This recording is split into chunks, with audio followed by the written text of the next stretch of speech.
primeiro turno das eleições trouxe surpresa na abertura das urnas neste domingo. O bolsonarismo mostrou sua força ao colocar Jair Bolsonaro no segundo turno, com apenas 5% de diferença para Lula do PT. Mas não apenas isso, nos 3 maiores colégios eleitorais do país, conseguiu que seu candidato no Rio de Janeiro, Cláudio Castro, vencesse no primeiro turno. E temos... Rio de Janeiro, primeiro turno? Reeleição de Cláudio Castro, o atual governador do Rio de Janeiro, em primeiro turno. Em São Paulo, Tarcísio de Freitas surpreendeu e terminou à frente de Fernando Haddad do PT, a quem enfrentará no segundo turno. São 40 anos de luta, nós estamos no segundo turno. Estamos com uma diferença pequena em relação ao Tarcísio, como aconteceu em 2012 também, eu estava com uma diferença pequena em relação ao Zé Serra.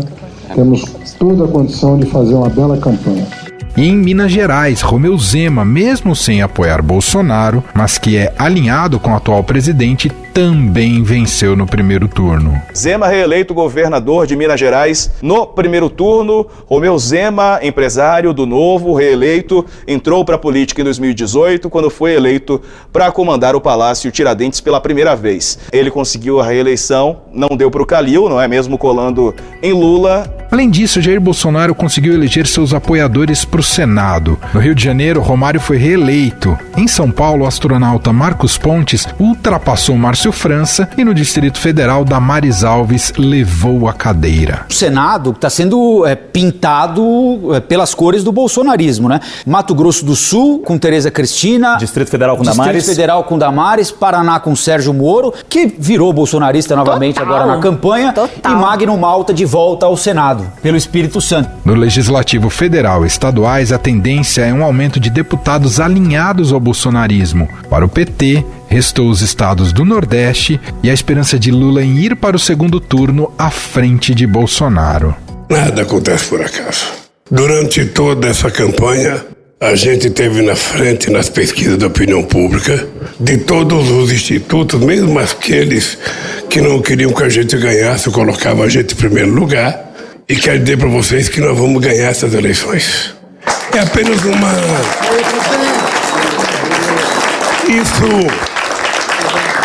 Isso para nós é apenas uma prorrogação.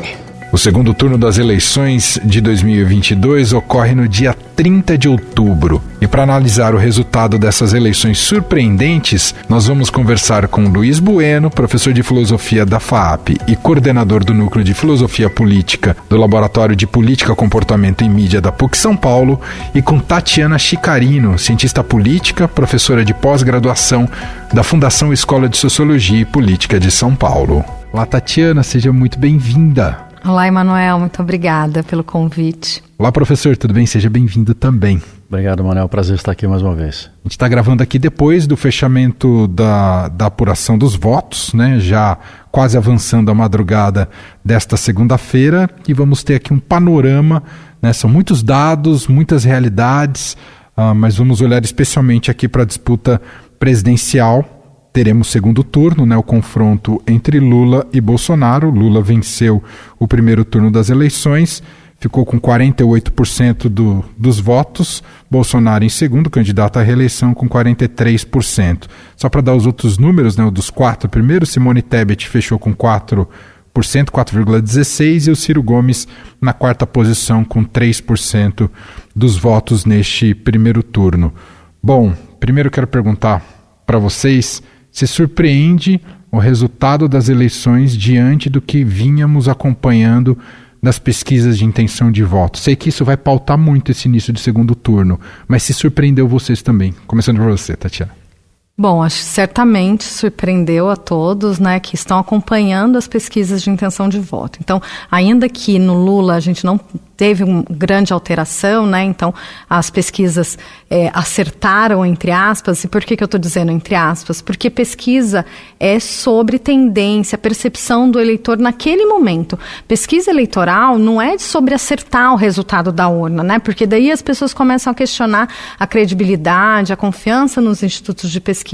E não é sobre isso. Acho que a questão ela é mais complexa, Emanuel. A gente tem que pensar por que a gente teve uma espiral do silêncio, ou seja, uma parte do eleitorado que não se pronunciou durante essas tantas rodadas que a gente teve de pesquisa aí nas últimas semanas, né? E aí a gente pode traçar alguns cenários, né? Algumas hipóteses aqui. Uma delas é que nos grupos bolsonaristas, e aí eu posso dizer isso porque venho acompanhando isso já há algum tempo, tinha já um questionamento muito forte em relação aos institutos de pesquisa e uma estratégia deliberada de não falarem com alguns desses, né, institutos. Então essa é uma coisa, ainda que alguns nem tenham colocado, né, a marca, mas ainda assim não conseguiu chegar por conta de uma estratégia deliberada desses eleitores, especialmente aí militantes mais arraigados. Então essa é uma coisa. A outra coisa que a gente fala que é o voto envergonhado, né? Então, de repente, por conta, né, de todo o cenário pós-Covid ou durante a Covid, né, como que o Bolsonaro lidou com a pandemia, como o Bolsonaro vem lidando com a questão econômica, então também de não se pronunciar, de não dizer em quem vai votar, e vota na Tebet, não sei em quem eu vou votar, estou indeciso, quer dizer, então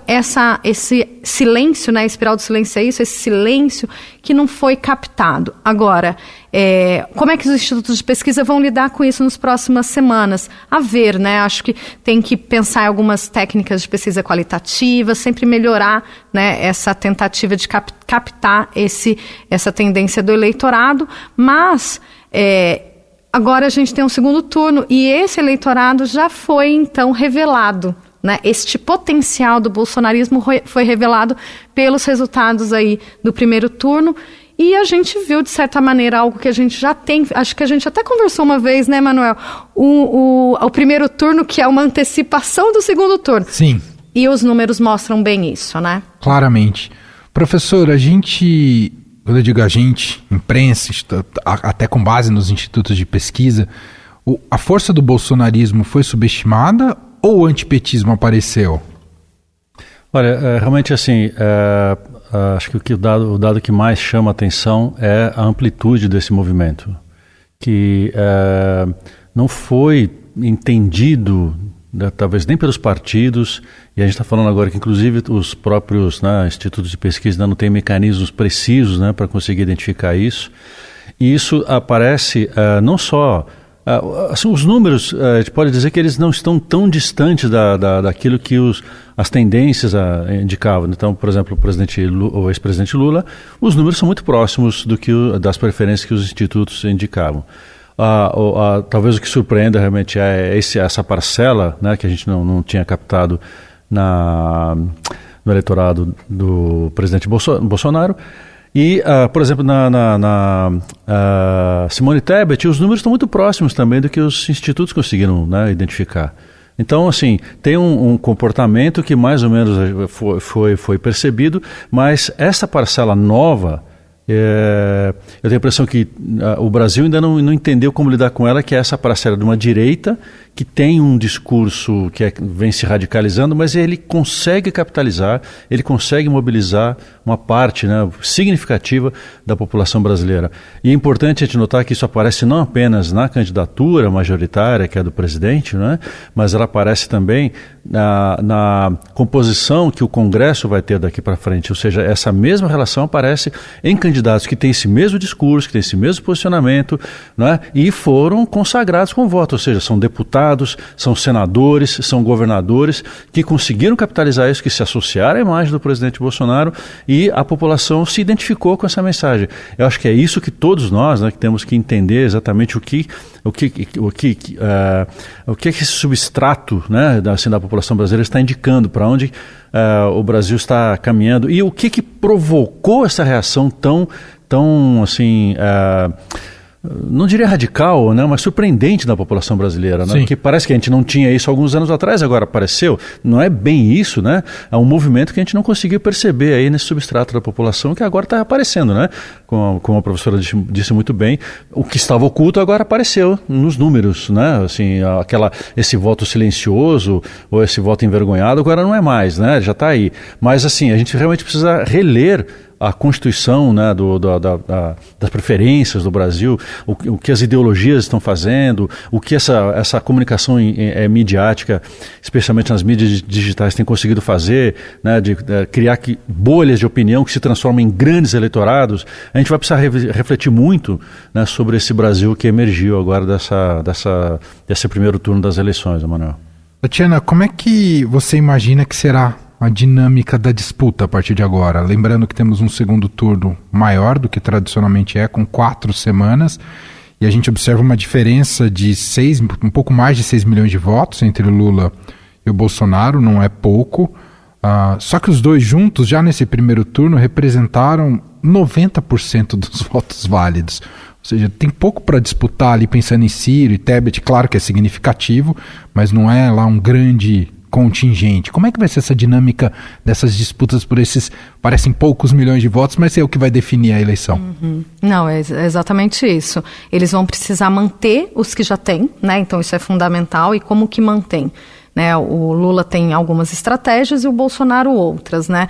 Em relação ao Bolsonaro, o discurso dele fica muito patente, porque é elencar alguns inimigos e atacar esses inimigos e manter sua base muito inflada, numa sensação de medo iminente, né? Então, se a gente mudar, então a gramática da mudança aparece com o Lula, mas não aparece com o Bolsonaro, ele, né, é da continuidade. Então, se a gente mudar, a gente pode virar isto, ou a gente pode virar aquilo, né? Então, o quanto isso mantém a sua base mobilizada, a gente já sabe, a gente já tem uma ideia. Mas o quanto isso se reflete em outros votos, a ver. E aí eu acho que vai ser fundamental a disputa das alianças nos estados, né? Então, Minas Gerais vai ser importante, o Rio de Janeiro vai ser importante, São Paulo também e, de certa maneira, o Rio Grande do Sul, e eu digo por quê? Por conta do PSDB.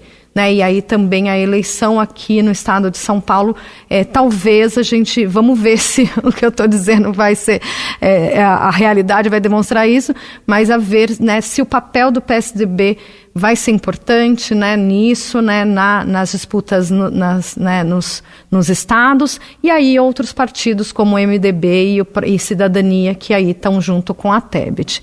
E só para finalizar essa parte, também vamos ficar curiosos sobre o posicionamento do Ciro, né? Porque a Tebet disse, eu tenho posição.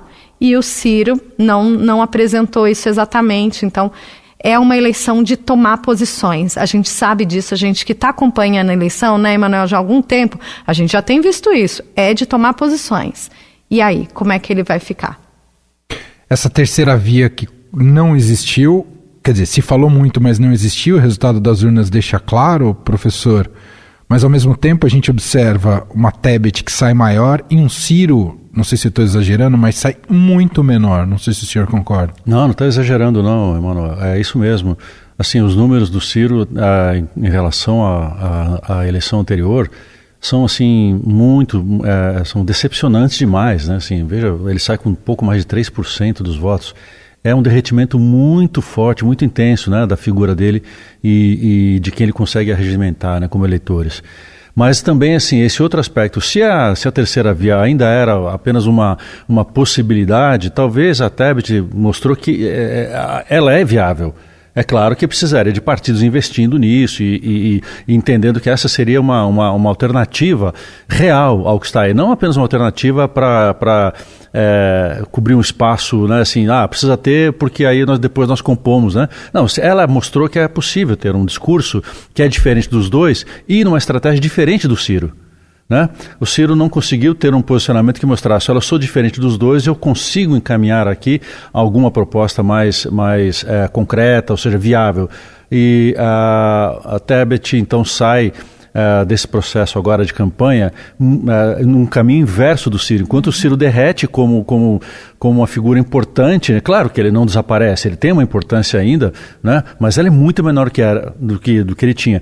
Já a Tebet não, ela vinha de mais ou menos ser desconhecida, claro que ela tinha ali um papel importante no Congresso, mas não era de tanta evidência. Ela foi presidente da CCJ, depois ela foi presidente ali, ou ela tem uma atuação assim, muito importante na CPI da Covid, então isso deu uma exposição para ela, mas é uma exposição que não se compara ao que é um cargo do Executivo. Ainda assim, ela conseguiu estabelecer ali uma presença muito importante e se coloca, né, como alguém que vai ter um papel muito relevante nessa possível conversão de votos agora, né?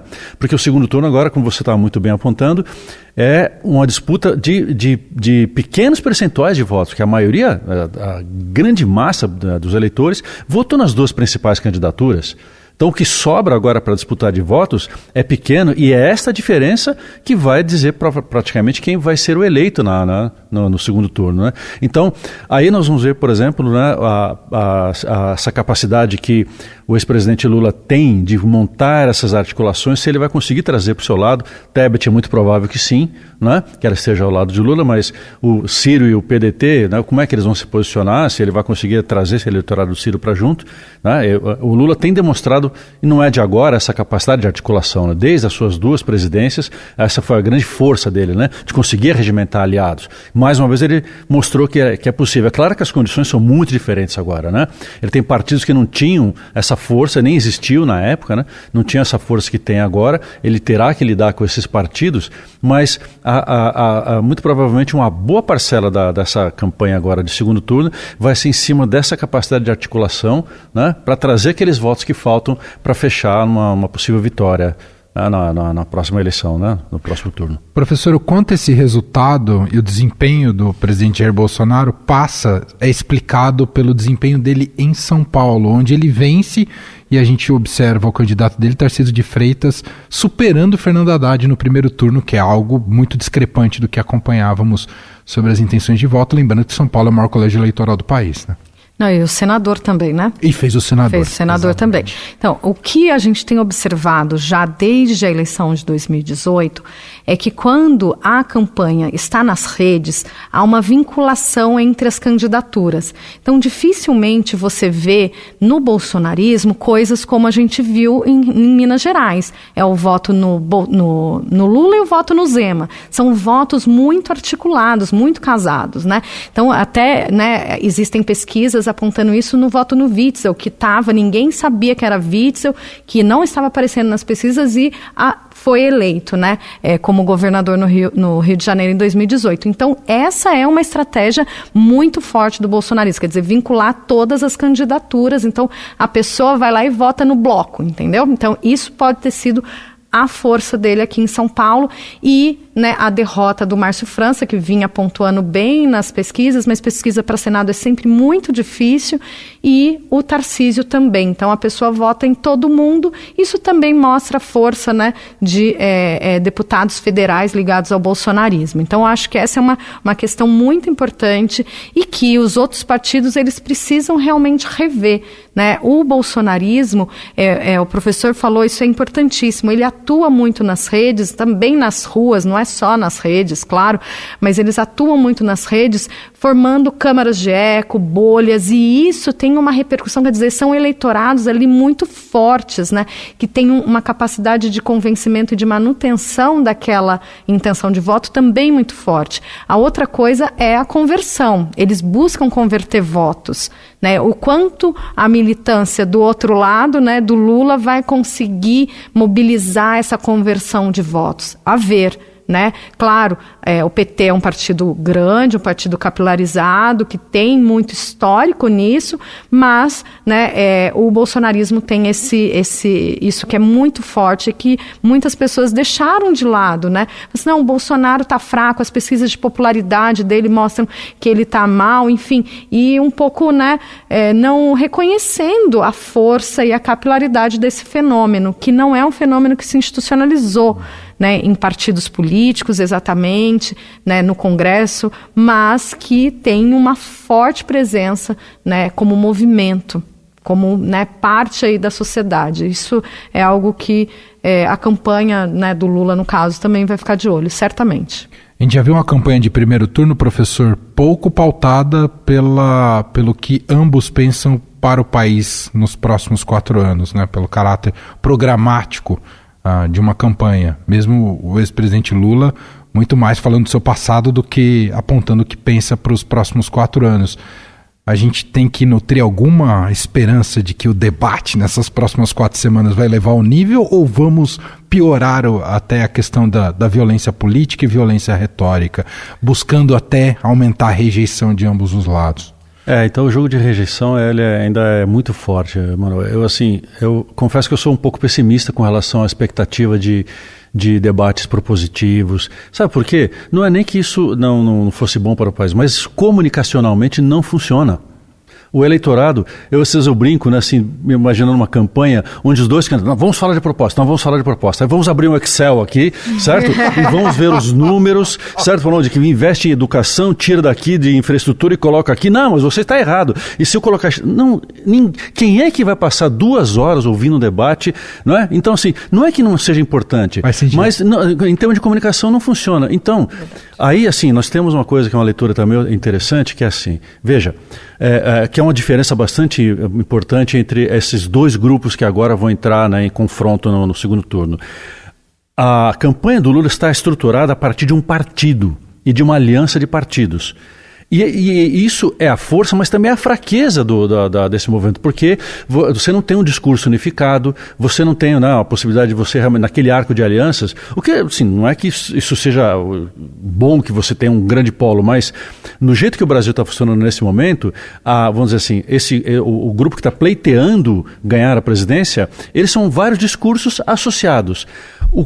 A campanha de Bolsonaro não está baseada em partidos, ela está baseada na mobilização de sentimentos. Então ele mobiliza o medo, ele mobiliza o ódio, e isso é transversal a partidos. Por isso é que ele consegue se manter, ele consegue arregimentar outros partidos que se somam com ele. Então, assim, esse é o momento que vai ser difícil da gente ver como vai ser a condução, porque são 2 formas diferentes de fazer política. Uma que é recente, que a gente não sabia como lidar com ela, mas agora ela mostrou a potência que ela tem, e as mídias sociais jogam um papel enorme nisso, né? A gente sabe que Bolsonaro, antes de ser eleito, já vinha construindo sua campanha anos antes nas redes sociais. Ou seja, é um mecanismo que ele tem essa capacidade de mobilizar sentimentos, mobilizar medos e ódios, né? Então veja como isso é uma força que ela... Por isso que a professora disse muito muito bem, que a campanha era toda associada, porque você nem olha quem é o candidato a senador. Não sei, mas ele é o candidato do Bolsonaro, então eu voto nele. Então não é uma coisa partidária e nem é ideológica, né? Então a campanha midiática, ou seja, os debates, eles vão tentar mobilizar este mesmo comportamento do eleitorado que trouxe esse resultado. Eu até fico me perguntando se essa ascensão dessa direita e essa extrema direita brasileira que mobiliza essa população tão grande, será que nós estamos caminhando para alguma coisa como uma espécie de bipartidarismo à brasileira?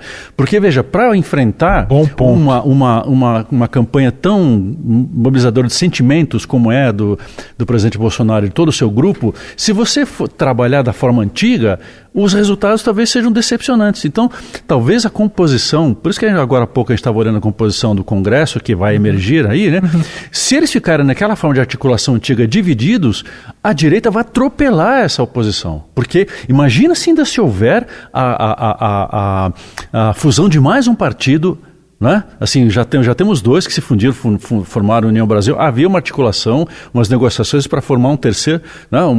Fundir com, acho que era o PP ou o PL? O PP, né, que estava tendo. É claro que tem um jogo muito difícil ali de interesse, mas você imagina se emerge um partido desse tamanho, né, compondo esse centrão. Como é que a oposição vai lidar com tamanhos, com agremiações tão grandes assim?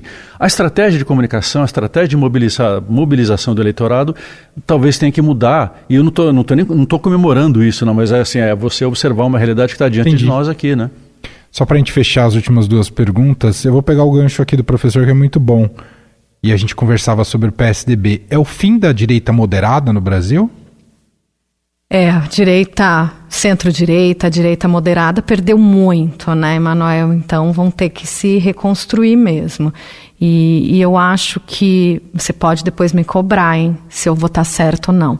Mas esse segundo turno, nessas próximas semanas, eu acho que vai ser um momento populista, que a gente chama conceitualmente, onde vão ser estabelecidas algumas fronteiras. As 2 campanhas vão fazer isso, entre o nós e eles. E quem será o nós e eles de de Lula, quem serão nós e eles de Bolsonaro. E isso vai ser fundamental. Então, a Tebet, quando ela fala eu tenho posição, é isso, porque a gente tem uma eleição que tem essas características. E essas duas figuras, elas têm características populistas, ideologicamente diferentes, mas que fazem uma relação, uma ligação com o povo, né, muito forte e que tem uma estratégia discursiva em relação a esse povo que também é muito forte. E aí quais serão as fronteiras? A ver, né? O Bolsonaro anunciou algumas delas hoje no discurso dele, né? O Lula vem formando essa frente ampla pela democracia. Vai ser democracia, não democracia? Né? Vamos virar um país que a gente não quer? Então vamos ver quais serão essas gramáticas.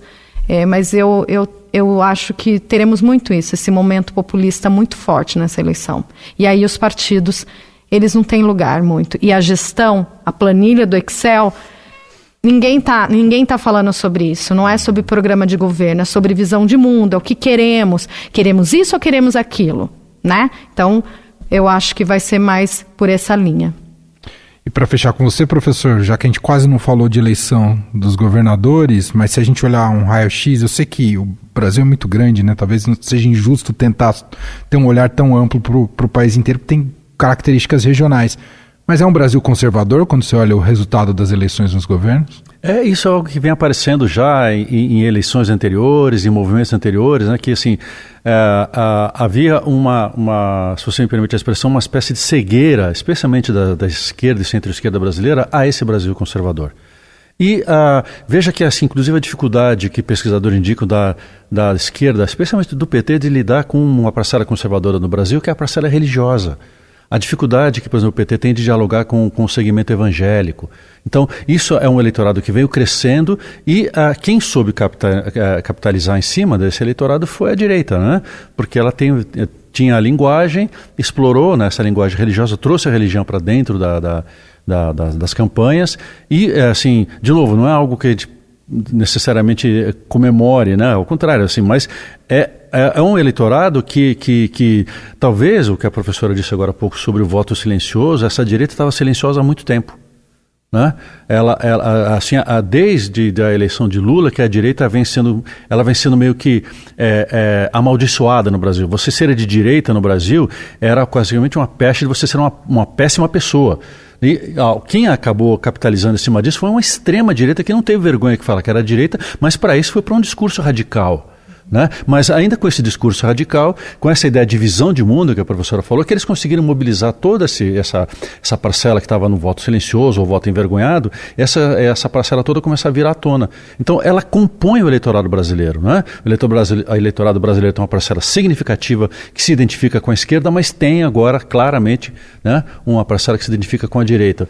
O que a gente gostaria que surgisse realmente essa direita moderada, né? Porque a direita internacionalmente tem uma tradição muito grande, né? Assim, a famosa direita democrática. Né? Infelizmente, a que surgiu, que conseguiu mobilizar no Brasil, não é exatamente essa, ou pelo menos o seu discurso não tem se mostrado assim, né? Mas conseguiu mobilizar, né, essa parcela da população que encontrou o discurso com o qual ela se identifica. Né? Sensacional, muito bom. Agradeço Luiz Bueno, professor de filosofia da FAAP, coordenador do Núcleo de Filosofia Política do Laboratório de Política, Comportamento e Mídia da PUC São Paulo, mais uma vez aqui com a gente. Obrigado, viu, professor? Eu quero agradecer o convite mais uma vez. E a cientista política Tatiana Chicarino, que é mestre e doutora pela PUC São Paulo, professora de pós-graduação da Fundação Escola de Sociologia e Política de São Paulo.